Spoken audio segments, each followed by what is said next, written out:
ഒരു സാധാരണ കുടുംബത്തിലാണ് ഞാൻ ജനിച്ചു വളർന്നേ. എൻ്റെ പപ്പ ഒരു പള്ളിയിലെ ഫാദറാണ്. ശരിക്കും പട്ടിണിയിലാണോ ജീവിച്ചതെന്ന് ചോദിച്ചു കഴിഞ്ഞാൽ തീർത്തും പട്ടിണിയിലാണ് ജീവിച്ചത്. എനിക്കൊരു ചേട്ടനുണ്ട്. ഞാൻ ജനിച്ചു വളർന്നത് മലബാറിലാണ്. മലപ്പുറം കേട്ടിട്ടുണ്ടോ? മലപ്പുറത്ത് ജനിച്ചു വളർന്നത്. പപ്പ പാസ്റ്ററായതുകൊണ്ട് കേരളത്തിലെ 14 ജില്ലകളിൽ താമസിച്ചിട്ടുണ്ട്. ട്രാൻസ്ഫറായി 44 വാടക വീടുകൾ മാറി താമസിച്ചിട്ടുണ്ട്. എൻ്റെ പപ്പയ്ക്ക് വലിയ ചർച്ചയൊന്നുമില്ല, ചെറിയൊരു ചർച്ചായിരുന്നു. 10-15 വിശ്വാസികൾ മാത്രമുള്ള ഒരു കുഞ്ഞു ചർച്ച. ജനിച്ച ഓർമ്മ വെച്ച അറിവുള്ള സമയം മുതൽ പട്ടിണിയും പ്രയാസങ്ങളും എപ്പോഴും ഇത് കണ്ടിന്യൂസ് ജീവിതത്തിൽ വരുമ്പോൾ അറിയാതെ ഉള്ളിൻ്റെ ഞാനിങ്ങനെ പറയാൻ തുടങ്ങി, ശരിക്കും ദൈവമൊക്കെ ഉണ്ടോ എന്ന് ഞാൻ ചിന്തിക്കാൻ തുടങ്ങി. കാരണം എൻ്റെ കൂടെ പഠിക്കുന്ന കുഞ്ഞുങ്ങളെല്ലാം നല്ല എഡ്യൂക്കേറ്റഡ് ആണ്.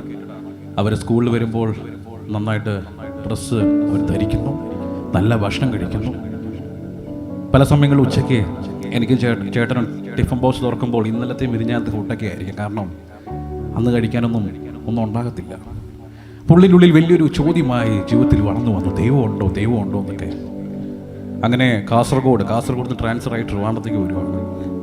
ട്രിവാൻഡ്രത്ത് വന്നപ്പോൾ ഞാൻ ആദ്യമായിട്ടാണ് സിറ്റി 2 നില ബസ്സെല്ലാം കാണുന്നത്.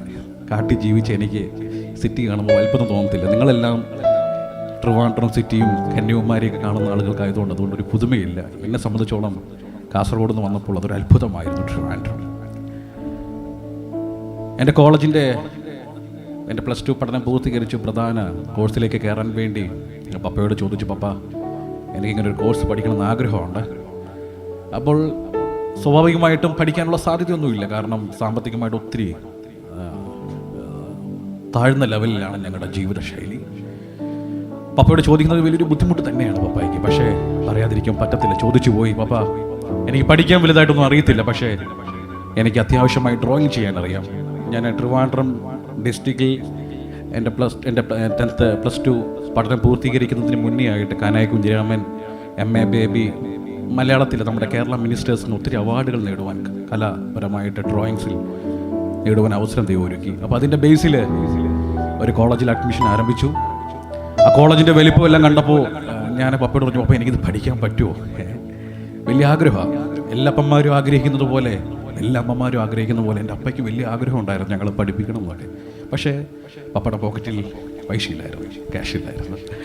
കോളേജിൽ പഠനം ആരംഭിച്ചു.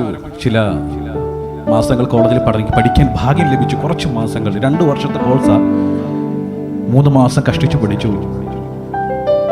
3-ാമത്തെ മാസമായപ്പോൾ എന്നെ പഠിപ്പിക്കുന്ന സാർ എന്നോടൊന്ന് പറഞ്ഞു, ജോയൽ ഫീസ് അടയ്ക്കാതെ ക്ലാസ്സിൽ പഠിക്കാൻ പറ്റത്തില്ലെന്ന് പറഞ്ഞു.